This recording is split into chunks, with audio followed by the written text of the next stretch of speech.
Hello friends, మా ఇంటి రుచులకు స్వాగతం. ఈరోజు స్పెషల్ జాంకాయ జ్యూస్ చేసుకుందామండి. వాటికి కావాల్సిన పదార్థాలు: 3 జాంకాయలు, కప్పు చక్కెర, కప్పు పాలు, కాచుకున్న పాలు, చిక్కటి పాలు తీసుకోవాలి. 3 జాంకాయలను కట్ చేసుకొని మిక్సీలో వేసుకుందాము. జాంకాయని చూస్తే ఎవరు ఆగలేరు కదండి, అందుకని నేను ఒక ముక్క మాత్రం టేస్ట్ చేశాను. చాలా తీయగా ఉంది. జాంకాయలను ముక్కలు కోసుకొని మిక్సీలో వేసుకొని మెత్తగా చేసుకున్న తర్వాత కప్పు పాలు, కప్పు చక్కెర వేసుకున్నాము. అంతే. చాలా అంటే చాలా టేస్ట్‌గా ఉంటుంది జ్యూసు.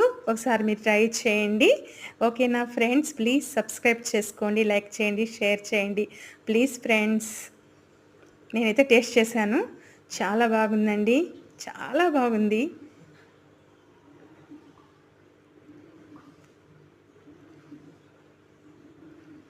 చూసారు కదా, చాలా చూడ్డానికే అస్సలు నోరూరుతుంది నాకైతే. తొందరగా తాగేయాలి.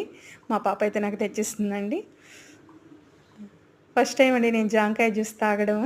ఇదే ఫస్ట్ టైం, నిజంగా చెప్తున్నాను, ఇదే ఫస్ట్ టైం. చాలా బాగుంది, నిజంగా చాలా బాగుంది. మీరు ట్రై చేసి చూడండి. అవి మన ఇంట్లో దొరికేవే వస్తువులు, బయట నుంచి కొనుక్కొచ్చేవేమో కాదు కదా, ఎప్పుడూ ఉంటాయి మన ఇంట్లో. ఒకసారి ట్రై చేయండి ఫ్రెండ్స్. Thank you.